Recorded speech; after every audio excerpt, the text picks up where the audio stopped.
इसको प्रॉफिट ज्यादा होगा जब कैलकुलेशंस की। तो इसने क्या किया, अगले 2 दिन भी इसने फ्रीजर ठीक था, फिर भी इसने 900 रुपए किलो वाला बोर्ड लगाया हुआ था। जब मैं 2 दिन बाद आया तो मैंने कहा यार ये 900 का बोर्ड क्यों लगाया हुआ है? इसने कहा बैठो समझाता हूँ हिसाब किताब।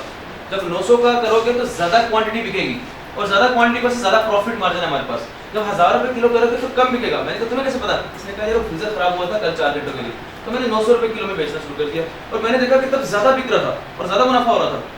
1000 का जब करोगे तो कम मुनाफा हो रहा था, तो मैंने इसलिए तुम्हारे कमाई के लिए, तुम्हारे प्रॉफिट के लिए मैंने 900 का ही रेट चला दिया। देखो ज्यादा कमाया हुआ है। क्या ठीक किया कि नहीं किया?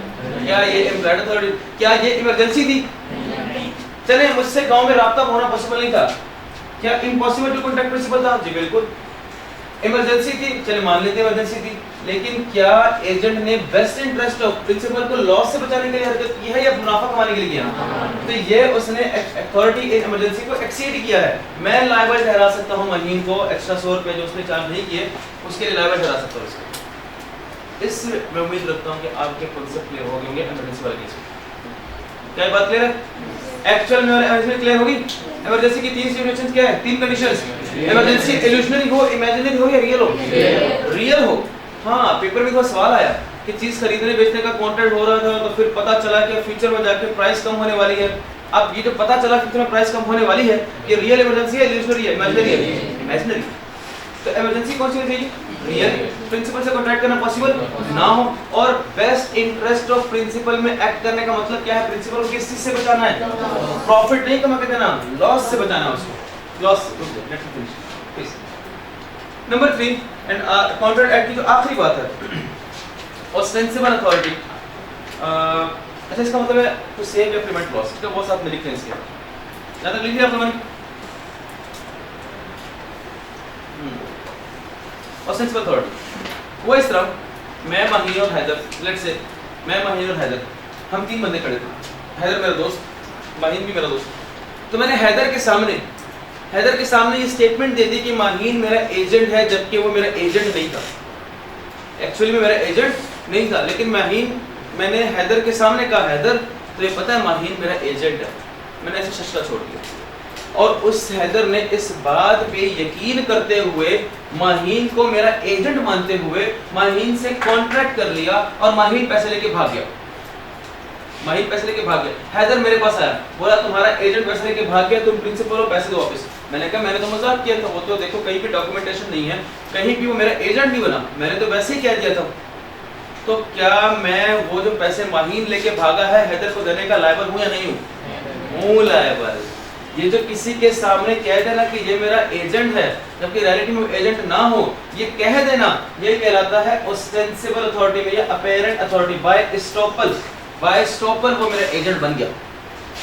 अब अगर वो माहीन पैसे लेके भाग गया हैदर से, शर्त ये है हैदर ने मेरी इस रिप्रेजेंटेशन को सुनने के बाद माहीन को एजेंट माना और माहीन से कॉन्ट्रैक्ट किया एजेंट मानते हुए, और माहीन पैसे लेके भाग गया, तो मैं पैसे देने का, एज अ प्रिंसिपल पैसे देने का लायबल हूं। इसमें देखिए क्या, प्रिंसिपल ने रिप्रेजेंटेशन दे दी थर्ड पार्टी हैदर को कि दैट एजेंट है, कि माहीन मेरा क्या है? एजेंट है। और थर्ड पार्टी हैदर ने एग्रीमेंट किया माहीन के साथ ऑन सच रिप्रेजेंटेशन, उस बात को सुनने के बाद एग्रीमेंट किया एजेंट। तो फिर अब मैं लायबल हूं जो पैसे माहीन एज एन एजेंट लेके भाग गया। एक और सिनेरियो सुनिए इसमें, जो पास में अक्सर आता है। माहीन वाकई मेरा एजेंट था, लेकिन मैं उसकी परफॉर्मेंस से सेटिस्फाइड नहीं था, मैंने टर्मिनेट कर दिया उसको। अब लॉ कहता है कि अपॉन टर्मिनेशन प्रिंसिपल को भी चाहिए कि वो नोटिस दे दे, इश्तिहार दे दे अखबार में कि आज से मेरा एजेंट नहीं है, एजेंट को भी चाहिए कि बोल दे मैं आज से उसका एजेंट नहीं हूं। लेकिन ज्यादा जिम्मेदारी प्रिंसिपल की।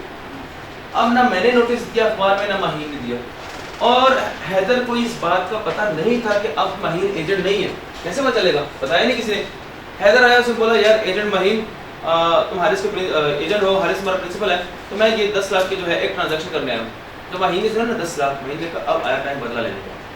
हैदर को नहीं पता कि मैं अब एजेंट नहीं हूँ, तो माहीन ने ये बात हैदर को बताई भी नहीं और 10 लाख रुपए लेके भाग गया।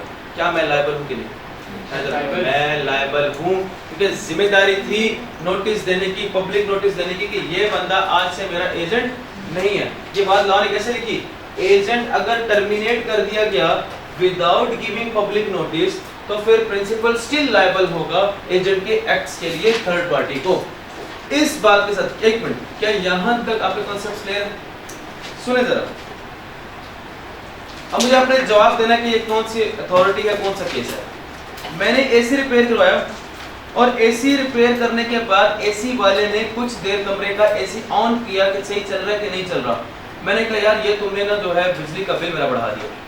क्या मैंने ठीक कहा या वो उसकी ड्यूटी थी चेक करना? कौन सी अथॉरिटी है? सुने, मैंने एसी वाले को बोला यार एसी रिपेयर करना लेकिन चलाना मत। मैंने कहा चलाना मत, उसने चलाया और एसी फट गया। अब वो लायबल है नहीं मुझे। अब मैंने उसकी एम्प्लॉयड अथॉरिटी को कन्वर्ट कर दिया किसमें? Express authority. उसने एक्सप्रेस अथॉरिटी क्या कर दिया? तो अब मैं उससे एसी के जो कॉस्ट होगी रिकवर करूंगा कि नहीं करूंगा?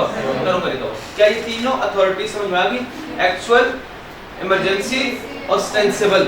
ज्यादातर टेस्ट होने वाले अथॉरिटीज में इमरजेंसी है और उसके बाद ऑस्टेंसिबल वाली, लेकिन सबसे ज्यादा टेस्ट हुई है इमरजेंसी वाली। यही तीन शर्तें हैं बस, हर सिनेरियो में यही तीन शर्तें में से कोई भी अगर एक शर्त पूरी ना हुई तो आप कहना ये authority in case of emergency नहीं है, एजेंट लायबल है प्रिंसिपल को। क्या बात क्लियर है? इसके साथ आपका कॉन्ट्रैक्ट एक्ट खत्म हो गया जी। अब आगे क्वेश्चन सर, जो एजेंट वाला केस था कि उसने आके उसको कहा कि उसके एजेंट को इस वजह से मैं ट्रांजैक्शन कर रहा हूं।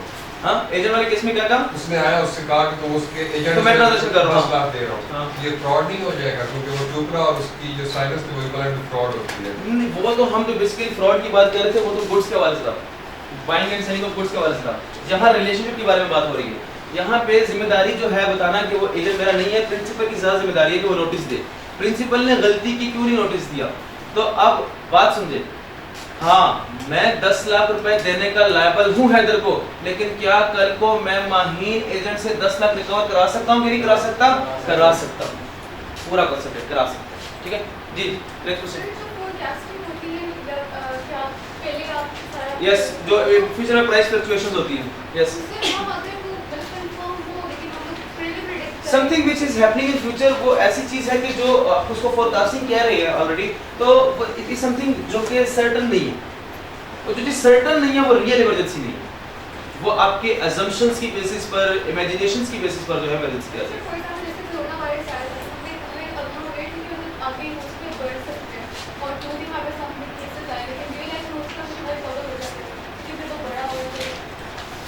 हम ये देखेंगे कि at the time of transaction की डेट, जो परफॉर्मेंस वाली डेट है, जो सिनेरियो में डेट दिन दिया हुआ है, उस दिन क्या होने जा रहा है, क्या उस दिन नुकसान हो रहा है? अब देखें इस तरह तो आप ये भी कहेंगे सर अब गोश्त अभी खराब हुआ नहीं लेकिन होने लगा था, आम अभी खराब हुए नहीं लेकिन खराब होने लगे थे, ये तो फ्यूचर है।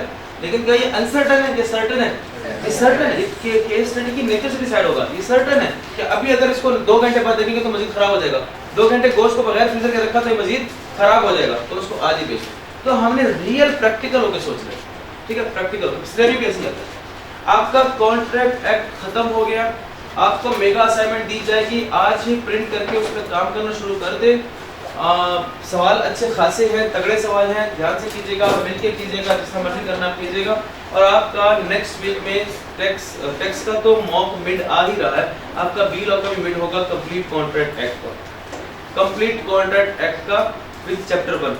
हम इंशाल्लाह कल से चैप्टर 1 स्टार्ट करेंगे, चैप्टर 1 भी हो जाएगा और यानी कि पहले 10 चैप्टर कंप्लीट, उसका भी मिड आएगा। मंडे को नहीं होगा, ये आपकी ज़ात के 10 स्थानों में मंडे को नहीं होगा, अदर दिन मंडे, यानी नेक्स्ट ना उसी वीक में होगा। वो आपका मिड वीक है बच्चे, वो आपका मिड वीक। हम आपको बता दूं, हो सकता है आपके सारे सब्जेक्ट्स का मिड उसी वीक में हो, ये भी आपको बता दूं। बाकी सब्जेक्ट्स का भी हो सकता है, R1 का भी आ जाए, CMA का तो हो गया, टेक्स्ट और बीला का आ रहा है, तो प्रिपेयर कीजिएगा साथ साथ। आप असाइनमेंट तो करेंगे ना, प्रिपरेशन हो जाएगी। मैं ख्याल रखिएगा, अल्लाह हाफिज़।